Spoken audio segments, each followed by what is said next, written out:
Today on TimesCast, Hurricane Tomas veers from Port-au-Prince, but the threat of heavy flooding remains. The people in the tent camps basically have nowhere to go. Friday's job report is good news, but there's a long way to go on the road to recovery.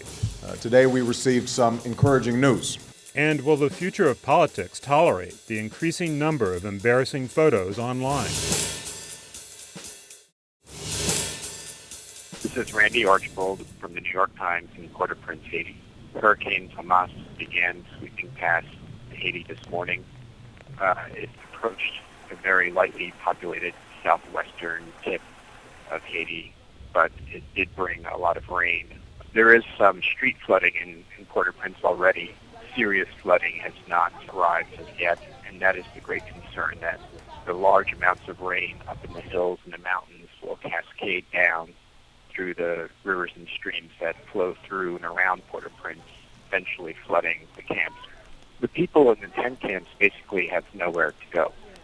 In addition to that, there was a cholera outbreak last month, and cholera and water are a very bad mix, and there is great concern that cholera will spread beyond its confined area north of the capital.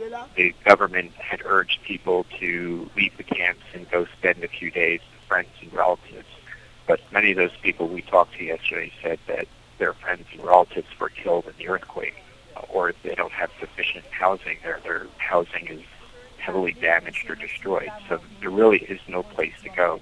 There is a tentative plan to evacuate people to public buildings, but that was never really broadly communicated, and as it stands, it was never really put in place, partly because the hurricane does not appear to be a direct hit on the capital, partly because it would be very difficult to evacuate 1 million people anywhere under even the best of circumstances. Friday's job report is better than expected, but the unemployment rate remains the same. What does that mean for the U.S. economy? Today, we have a new jobs report out that seems sort of promising on the one hand, and yet, telling us that the overall unemployment rate is still flat. What's going on? The economy added about 150,000 jobs in October. Job growth is great, it's better than shrinking. The problem is that at the current rate of growth, it would take probably over a decade before we returned to the trajectory we were on before the recession. Who's hiring? Healthcare has, of course, been adding jobs, even in the deepest, darkest depths of the recession. Beyond that, the retail sector added jobs, which could be promising for the holiday season in terms of what they're expecting from consumers. And temporary help services, again, added positions. So, give me some takeaway here. There doesn't seem to be a clear magic bullet from the policy front. The Fed has stepped in to try to help, but there have been calls for Congress to take some action as well, some sort of additional stimulus. And then there are questions about what's going to happen with the tax cuts, the extension of the Bush tax cuts going forward. And in the meantime, while we have this gridlock in D.C., a lot of companies are sort of nervous about the policy landscape going forward. They don't know what their taxes are going to be. They don't know what's going to happen with the healthcare legislation that was passed earlier this year. And I think, if you talk with these companies, they'll say that sort of level of uncertainty is holding them back from making the commitment to hire more workers.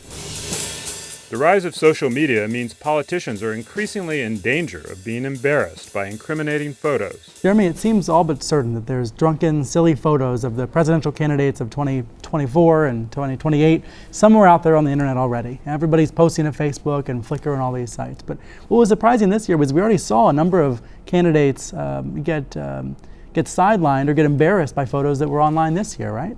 It seems that this year we saw more than we ever have before. You had a candidate in Wisconsin by the name of Sean Duffy who ran and won, basically made a name for himself before he was ever a politician by being this drunken bawdy figure on The Real World.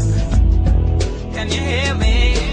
And then there was Christine O'Donnell, who despite all her other problems as a candidate had to explain why there were pictures of her on the internet dressed up as a ladybug on Halloween appearing to be intoxicated.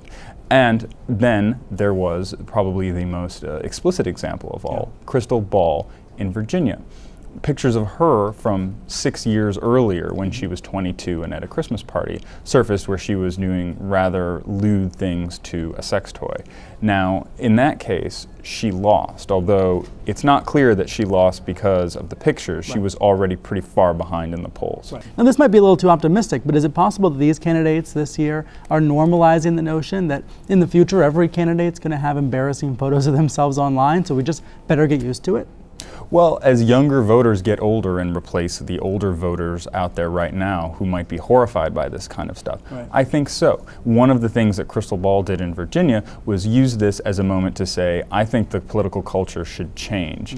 Everybody has these embarrassing moments, but maybe not everybody grew up when these moments could be posted on Facebook for the world to see.